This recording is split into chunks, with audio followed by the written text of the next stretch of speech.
Uhawe ikaze mu kiganiro inyigisho za Bibiliya. Muri iki kiganiro tugenda turaba ibice vy'ivyanditswe muri Bibiliya yera ijambo ry'Imana, tukarimbura insiguro yavyo. Ni ikiganiro gitanga inyigisho z'ivyanditswe vyera mu kiringo c'imyaka 5. Inyuma y'icigwa turaguha inomero woturonderako igihe wogira ico ugomba guterera canke kubaza. Kaze twumvirize kandi twigishwe.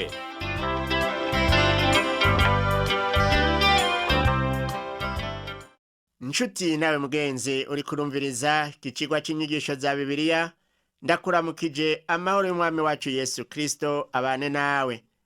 Uri kumwe kandi na Pastori Samuel Nsabimbona sanzwe ndakigushikiriza. Mu cigwa giheruka twarabiye hamwe ukuntu abana ba Yakobo bagarutse muri Egiputa bazanye noneho muhererezi wabo Benyamini. Twibukanye ko haba ubu canke ubwa mbere bamanutse muri Egiputa bari bagiye gusumirayo kubera yuko ikigoyi cari carateye kw'isi no mu gihugu cabo kikaba cari cahashitse. Imana yari yarahishuriye Farao umwami wa Egiputa ivy'ico kigoyi biciye mu ndoto yari yagize, maze Yosefu arazimusobanurira ndetse aramubwira n'inama n'ingene yoshobora guhangana n'ico kigoyi. Uko ibintu vyagenze rero twongere tuvyibukanye. Farao yabonye mu ruzi havuye inkandwi z'inyambo zivyibushe zirisha mu rufunzo, hanyuma haboneka izindi nkandwi zinanutse mbi ziva mu ruzi nazo nyene zirazikurikira, hanyuma zihagararana nazo ku nkombe y'uruzi Nili.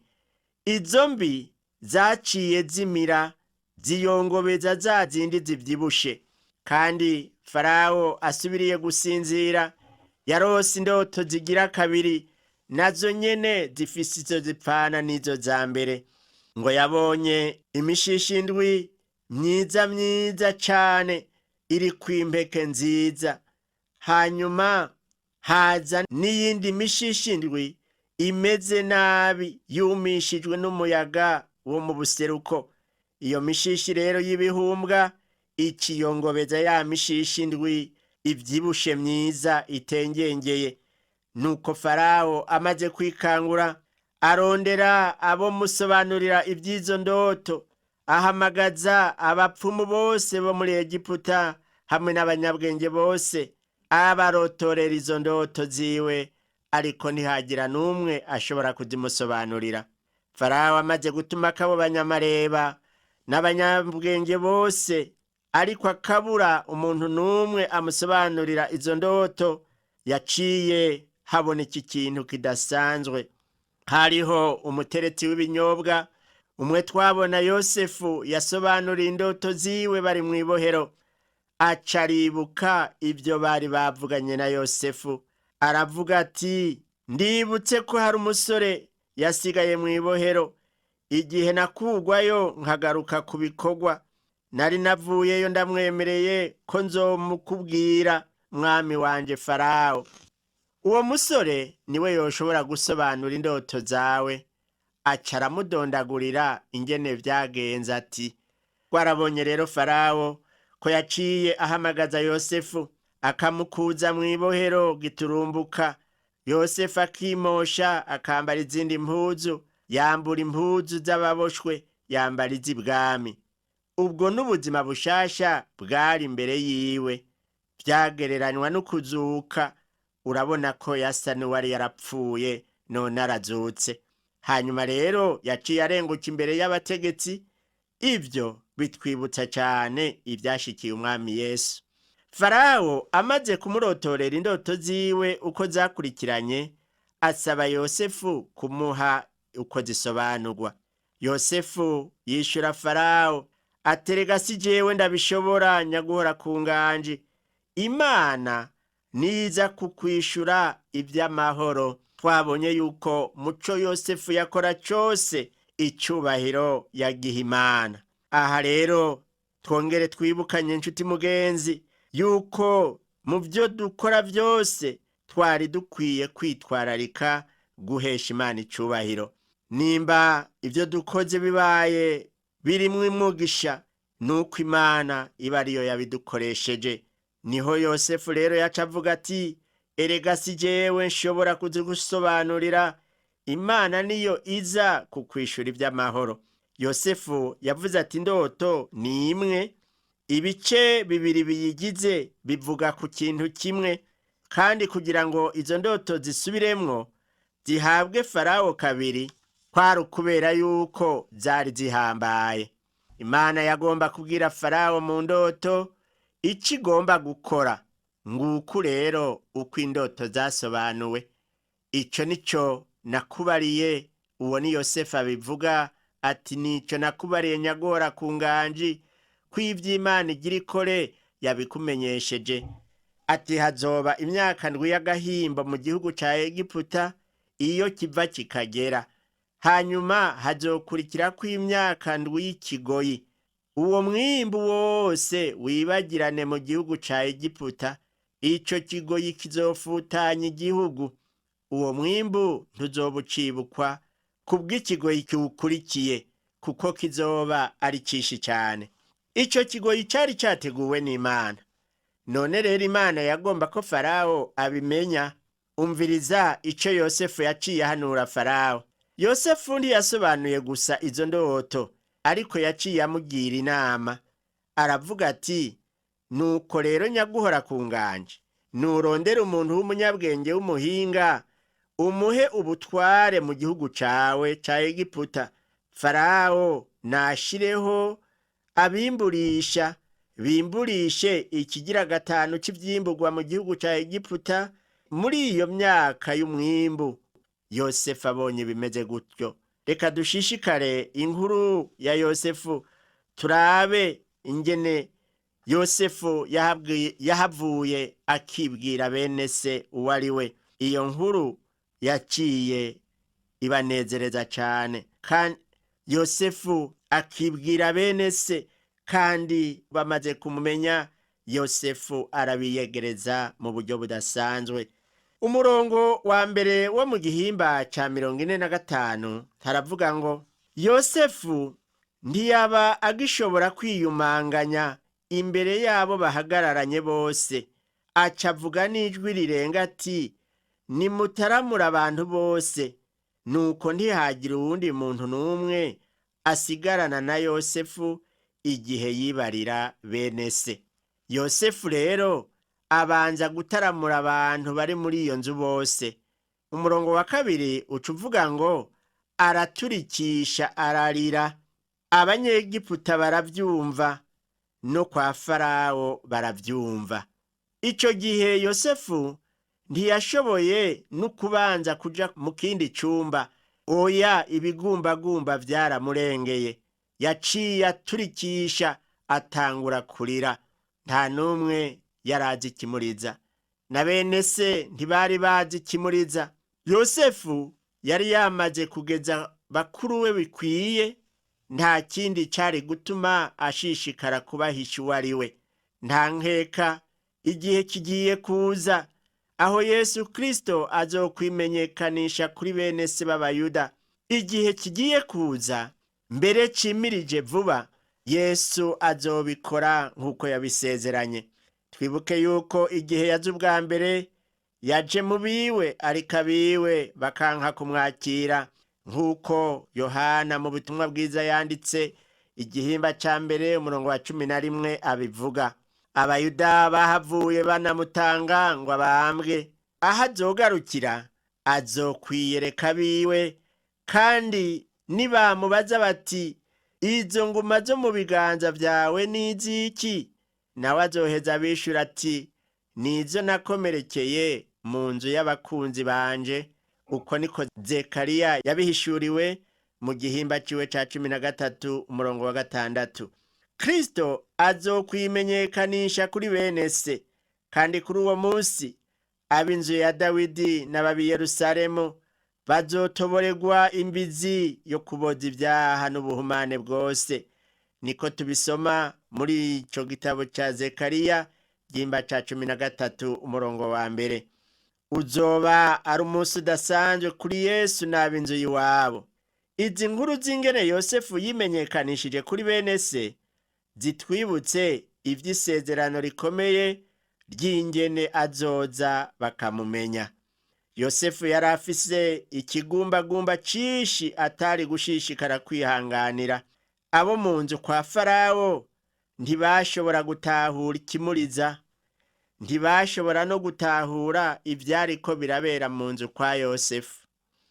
Umurongo wa 3 wo muri ico gihimba ca 45 mu gitabo c'Itanguriro baravuga ngo, Yosefu abarira bene se ati, erega ni jewe Yosefu, aho data aracariho? Bene se babura ico bavuga, kuko barandutse imitima kubona bari imbere yiwe.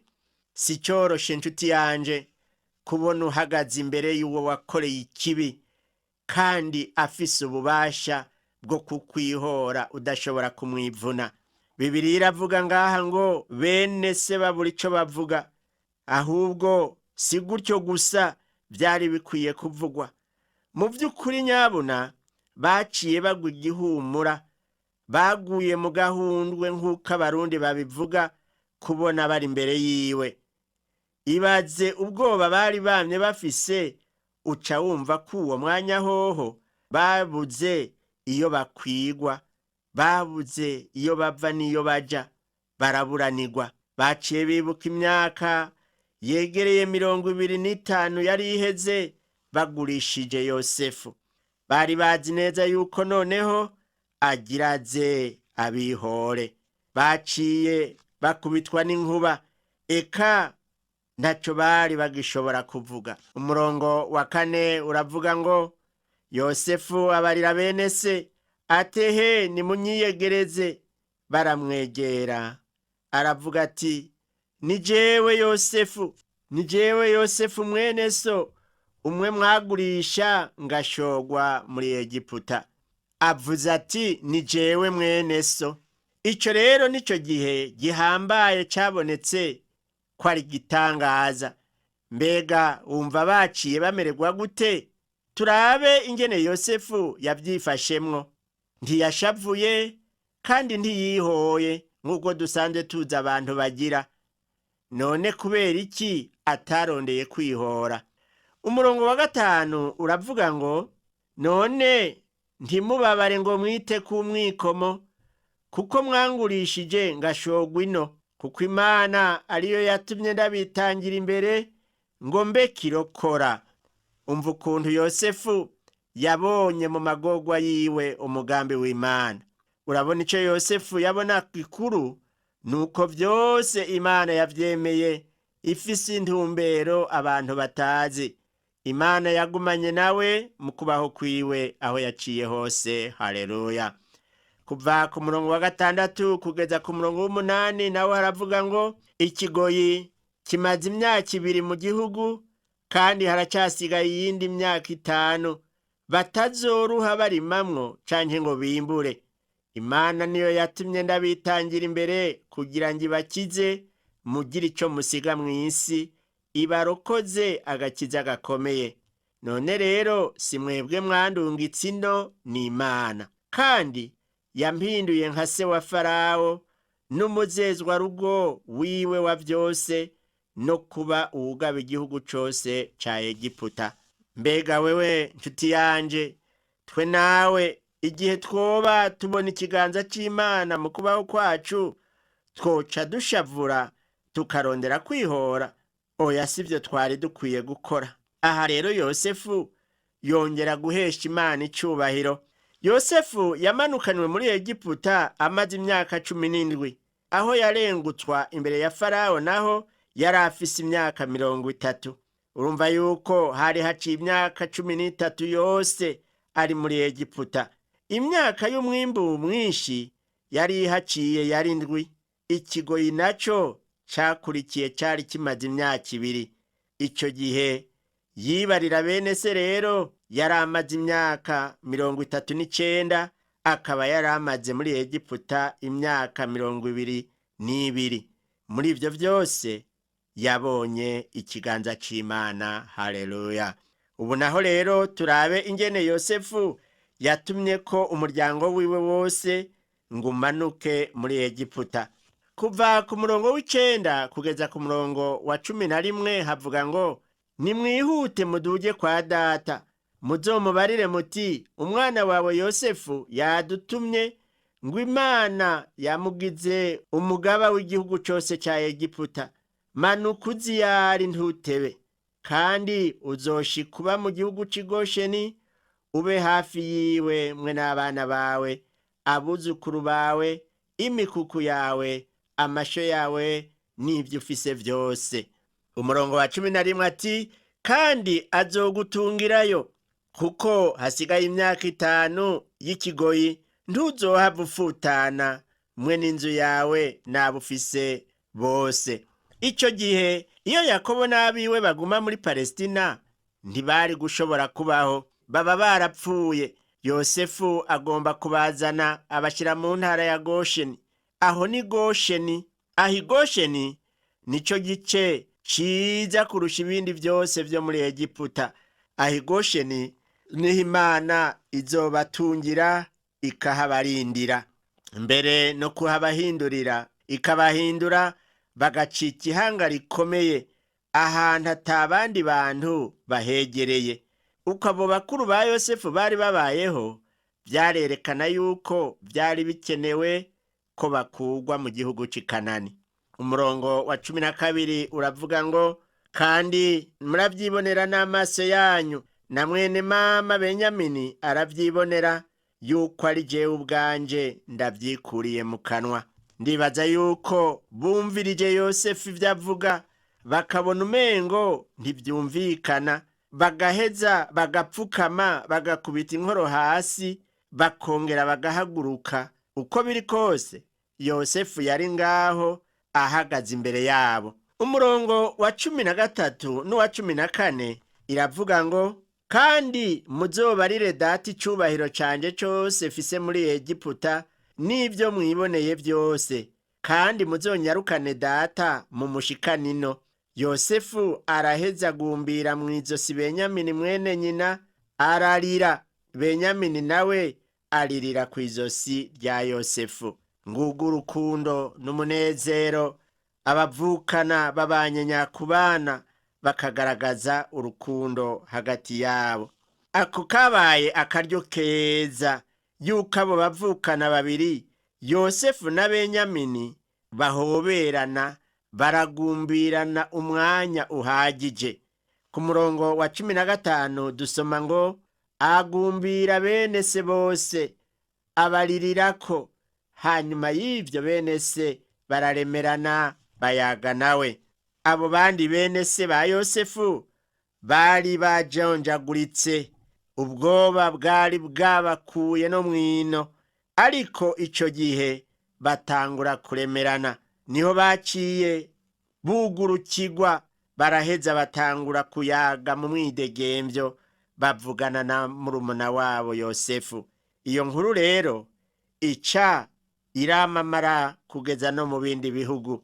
Turabe ku murongo wa 16 nawo haravuga ngo inkuru y'ivyo ishika kwa Farao bati abiwabo wa Yosefu baje binezereza Farao n'abantu biwe. Abantu barumvise urwamo rwabereye mu nzu kwa Yosefu. Farao yarababajije kugira ngo amenye ivyariko biraba muri iyo nzu kwa Yosefu.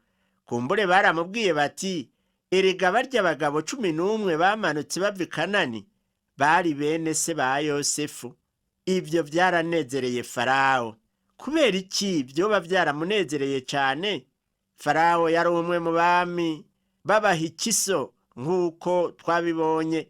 Yava mu bwoko bumwe na Yosefu. Ntiyari yarigeze yizera abanyegiputa bikwiye. Niho yari yaranezerejwe n'ubwizigirwa bwa Yosefu. Yaranezerewe rero kubona haje benshi basa nawe. Ku murongo wa 17 kugeza ku wa 19 dusoma ngo Farao abwira Yosefu ati barira biwanyu bagenze batya baremeke ibintu byabo indogoba bagende baje mu gihugu c'i Kanani, bazane so n'imiryango yanyu bazi wanje, nanje nzobaha ibyo byiza byiza byo muri iki gihugu ca Egiputa, bazorya ku biryoshe byo mu gihugu. Nuko rero ndabigutegetse, ubabarire bagenze batya, bajana imikogoti imwe yo muri iki gihugu ca Egiputa ikwegwa n'amafarasi, yo kuzana abana babo bato n'abagore babo bazane na so bazino. Murabona yuko Farawo nawe ategetse ko imikogoti kwegwa irungikwa. Iyi mikogote nk'iyo yari muri Egiputa gusa, ntiyari bwakoreshwe i Kanani. Abanyegiputa bari barateye imbere kuruta Abanyakanani. Umurongo wa 20 turabona avuga ngo, kandi ntibababazwe n'ibintu byabo, kuko ibyiza byiza byose byo muri iki gihugu cyose cya Egiputa bizoba ibyabo.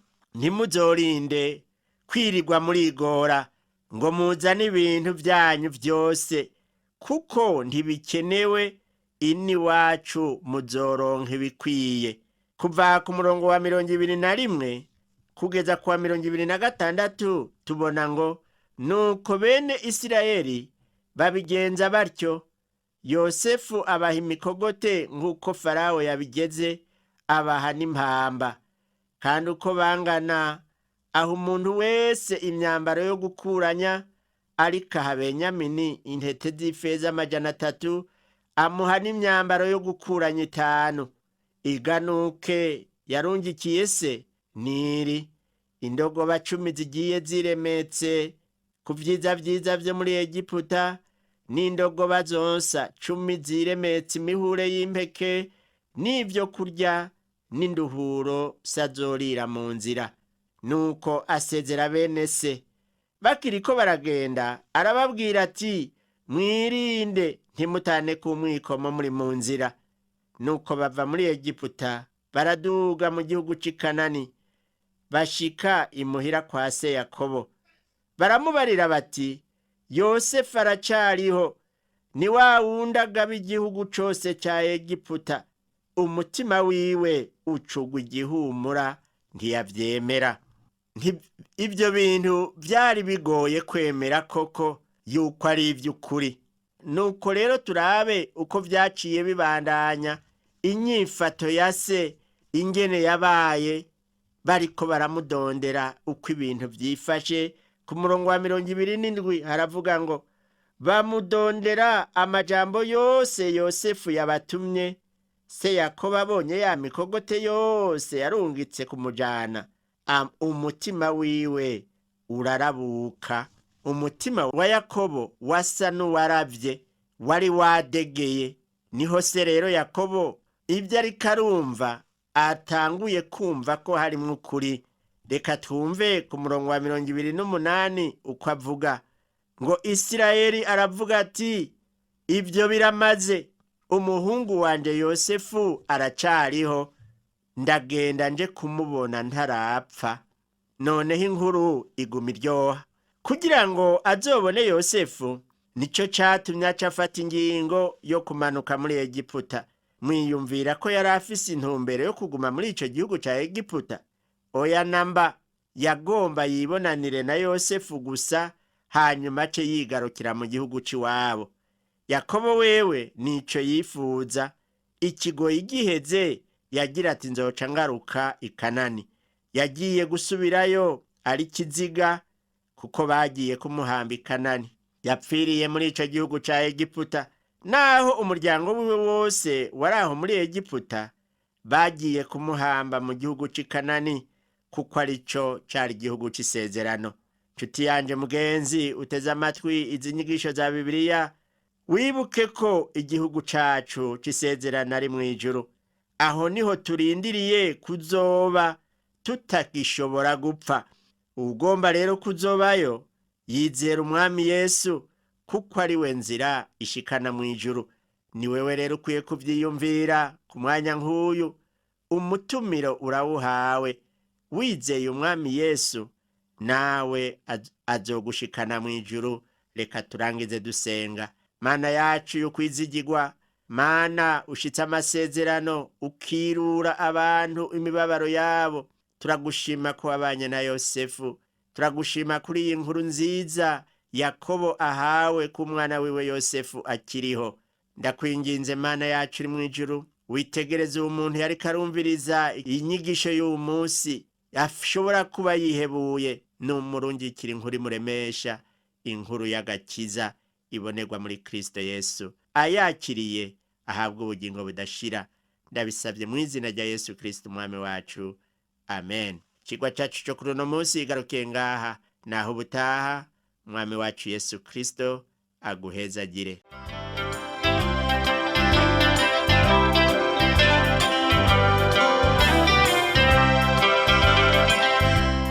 Wakoze kumviriza icigwa c'ijambo ry'Imana c'uyu munsi. Ushobora kumviriza n'ibindi biganiro by'inyigisho za Bibiliya canke ukabikwega kuri uru rubuga rwa interinete rukurikira: http utuburungu tubiri uturongo tubiri duhengetse ttb akaburungu twr akaburungu.org. Ushobora kumviriza ikiganiro cyo muri iyi ndwi canke ugafyonda ahanditswe ngo rondera kurikije itariki kugira ngo wumvirize ikiganiro camaze kurengana. Ushobora no gufyonda ahanditswe ngo rondera ukurikije ivyanditswe kugira ngo wumve ibiri muri ico gice cy'ivyanditswe vyera ugomba.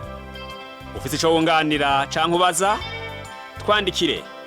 Email ni twrburundi@gmail.com. Ushobora kandi kudusanga kuri Facebook yitwa TWR Burundi. Ushobora no kutwakura kuri iyi telefone yo mu biro. Inomero ni 22 24 26 57 mu masaha y'akazi. Canke kuri telefone ngendanwa inomero ni 69 67 12 77 79 74 19 93. Udusanga kandi kuri WhatsApp nimero ni 79 38 71 99. Yesu aguhezagire.